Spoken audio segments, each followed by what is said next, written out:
Hello दोस्तों, Navish garden में आप सभी का स्वागत है। दोस्तों, आज का यह वीडियो गुलाब के ऊपर रहने वाला है। बहुत सारे लोगों का यह सवाल होता है कि हमारे गुलाब पर फूल नहीं आ रहे हैं, या फिर हमारा गुलाब जो है वो सड़ करके मर गया है, या फिर उसके ऊपर जो पत्तियां हैं वो पीली हो रही हैं, पत्तियां पीली होकर के गिर रही हैं, गुलाब डेड हो रहा है, कलियां आ नहीं रही हैं। बहुत सारी प्रॉब्लम्स होती है दोस्तों, या फिर उसके ऊपर मिली बग्स आ गए हैं।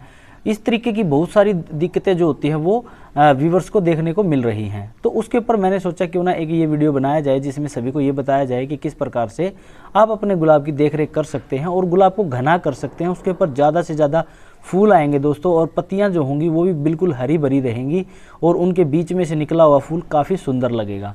तो एक एक करके आज सारी बात करेंगे दोस्तों, किस तरीके से गुलाब की केयर की जाती है, कैसे हम गुलाब को सर्वाइव करवाएं, कैसे हम गुलाब के ऊपर ज़्यादा से ज़्यादा फ्लावरिंग पाएँ। तो सारी ये बातें आज मैं आपके साथ करने वाला हूं। तो स्टार्ट करते हैं आज के इस वीडियो को। सबसे पहला क्वेश्चन दोस्तों, कि गुलाब के ऊपर फ्लावरिंग नहीं हो रही है या फिर कम हो रही है, उसका क्या कारण है?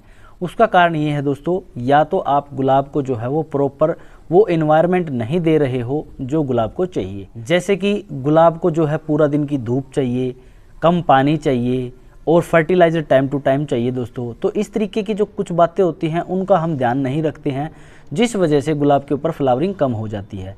दूसरा मेन कारण ये रहता है कि गुलाब के अंदर पानी की मात्रा ज़्यादा दी जाए।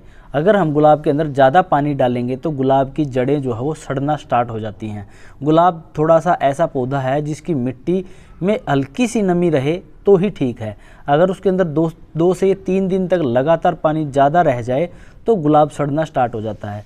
इसलिए गुलाब का स्पेशली ध्यान रखा जाता है कि उसकी मिट्टी के अंदर बस इतना सा ही पानी हो कि उसकी मिट्टी नम रहे, हल्की हल्की नम रहे। और उसको कैसे चेक करेंगे दोस्तों, कि मिट्टी अगर हम ऐसी उंगली से उठाएं तो उसका गोला जो है वो प्रॉपर ना बने, हल्का हल्का भुरभुरा रहे, यानी कि नमी नमी सी महसूस हो। अगर वो बिल्कुल गारा सी बन के गोली बन जाएगी, मिट्टी की अच्छे से यूँ गोली बन जाएगी और चिपचिपापन आएगा, तो इसका मतलब उसमें पानी बहुत ज़्यादा है, जिस वजह से उसके अंदर गुलाब के अंदर फूल बहुत कम आएंगे और पौधा मरने की तरफ चल पड़ेगा। तो आपको पानी का स्पेशली ध्यान रखना है कि गुलाब के अंदर आप पानी तभी डालेंगे जब अच्छी तरीके से ऊपर की लेयर जो है वो सूख जाएगी, तब जाकर के उसके अंदर जो है फ्लावरिंग अच्छे से होगी। दूसरा दोस्तों, गुलाब को आपको धूप में रखना है, पूरे दिन की धूप, जैसे कि 6 से 7 घंटे की डायरेक्ट इसके ऊपर सनलाइट पड़ेगी, तब जाकर के गुलाब के अंदर अच्छे से फ्लावरिंग होती है। तीसरी बात है कि गुलाब को जो है फर्टिलाइज़र के रूप में आपको वर्मी कंपोस्ट या गोबर की खाद देनी है, और उसमें पोटेशियम की मात्रा थोड़ी सी ज़्यादा हो दोस्तों। पोटेशियम कैसे डालेंगे हम? अगर स्पेशली आपके पास पोटेशियम नहीं है तो आप एनपीके का यूज कर सकते हैं। एनपीके 10-10-10 के रेशो में भी आता है, 12-12 के रेशो में भी आता है और 15-15 के में। इन तीनों में से आप कोई भी एनपीके जो है वो गुलाब के अंदर डाल सकते हैं। एनपीके जो है एक फर्टिलाइज़र है जिसमें नाइट्रोजन, फॉस्फोरस और पोटेशियम की मात्रा होती है।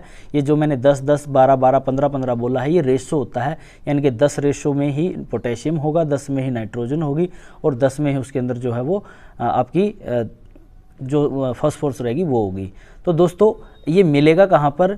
ये आपको जो हमारी कृषि की दुकानें होती हैं जिससे बीज वगैरह मिलते हैं और स्प्रे वगैरह मिलते हैं, उनसे ही आसानी से आपको मिल जाएगा। अगर आप वहाँ नहीं जाना चाहते, ऑनलाइन भी इसको मंगवा सकते हो, ऑनलाइन भी ये सारी चीज़ें मिल जाती हैं। अब दूसरी बात दोस्तों, गुलाब को घना कैसे करें, उसके ऊपर ज़्यादा से ज़्यादा फ्लावरिंग कैसे पाएँ, मतलब एक ही जगह पर अच्छे अच्छे जो उसके अंदर बर्ड्स निकल के आएँ, 2-2, 3-3 बर्ड्स निकल के आएँ। तो दोस्तों, उसके लिए आपको टाइम टू टाइम इसकी पिंचिंग करनी होगी, यानी कि जहाँ से फूल आकर के चला गया है अब वहाँ पर दोबारा फूल नहीं आएगा, उसको आपको कट करना होगा, उस एरिया को आपको कट करना होगा। उस एरिया को कट करने से बेनिफिट क्या होगा? उस जगह पर फूल जो है वो बीज बनाने की कोशिश करेगा, पौधा उसके अंदर अपनी एनर्जी वेस्ट करेगा। इस तरीके से फिर वहाँ पर जो है उसका बाकी का जो सिस्टम है वो ख़राब हो जाता है दोस्तों पौधे का, और सारा एनर्जी जो भी होती है वो सारी की सारी वहाँ चली जाती है। इसलिए उस हिस्से को हम कट कर देंगे तो पौधे के पास बचेगा क्या? सिर्फ और सिर्फ एक अलग से नए फूल बनाने और पत्तियां बनाने और ब्रांचेज बनाने के सिवा उसके पास दूसरा कोई भी मतलब नहीं रह जाता। इसीलिए आपको क्या करना है कि पौधे की उस हिस्से को कट कर देना है जहां पर फूल आकर के चला गया, सूख गया अच्छे से। इसके अलावा दोस्तों, आपको इसके ऊपर एक नीम ऑयल का स्प्रे करना होगा। नीम ऑयल के स्प्रे से क्या बेनिफिट होगा दोस्तों? नीम ऑयल के स्प्रे से बेनिफिट ये होगा कि इसके ऊपर जो मधुमक्खियाँ या फिर कीट जो होते हैं वो नहीं आएंगे ज़्यादा। मधुमक्खियाँ क्या करती हैं, वो इसके अंदर से कोस चुराने के चक्कर में आती हैं, यानी कि शहद लेने के चक्कर में आती हैं, क्योंकि गुलाब के अंदर फ्रेगरेंस होती है अच्छी और इसके ऊपर मधुमक्खियाँ अट्रैक्ट होती हैं दोस्तों।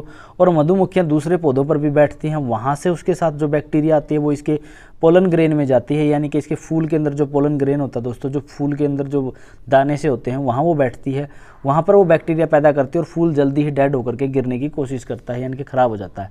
इसीलिए अगर हम नीम ऑयल का स्प्रे करते रहेंगे टाइम टू टाइम तो बर्ड्स के ऊपर मधुमक्खियों का कम अटैक होगा, कम आएंगी, कम बैठेंगी, जिससे फूल जो है लगातार चलेगा आपका, और बहुत ही अच्छी खुशबू भी इसके अंदर से आपको आती रहेगी दोस्तों जो टहनियाँ बिल्कुल सूख गई हैं उन टहनियों को भी धीरे धीरे आप कट करते रहें, तोड़ते रहें, हटाते रहें। उससे भी क्या होगा, नए नए पौधे के अंदर से बेसल सूट्स निकल करके आएंगे, मतलब नई कलियां और नई नई पत्तियां, पंखुड़ियां निकल करके आएंगी और पौधा दोबारा से भी तैयार होना स्टार्ट हो जाएगा। गुलाब का पौधा ऐसा होता है जो साल में कुछ हिस्सा सूख जाता है उसका, उसके बाद फिर से वो साइड में से ही हरा होना स्टार्ट हो जाता है और अलग से नई नई पत्तियां और नई नई ब्रांचेज निकालना शुरू कर देता है, और वहीं से फिर नए फूल और नई कलियां बनना शुरू हो जाती है। तो आप जो डंडियां सूख गई हैं, बिल्कुल जड़ से ही सूख गई हैं, उनको हटाते रहें ताकि उनके ऊपर वेस्टेज का कोई भी बैक्टीरिया पनपे नहीं और जिससे पौधा आपका ख़राब ना हो।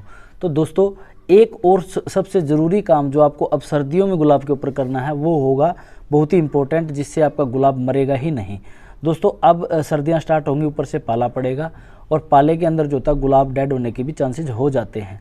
तो आपको क्या करना है, जो राख होती है दोस्तों, जैसे कि हमारे घरों में या फिर गांव में जो लोग रहते हैं और जो चूल्हा यूज करते हैं उसकी जो राख होती है दोस्तों, उस राख का यूज आप अगर गुलाब के ऊपर करते हो तो गारंटीड है, 100% श्योर हूँ दोस्तों, इसके लिए मैं बहुत सालों से यूज़ कर रहा हूँ कि गुलाब नहीं मरेगा।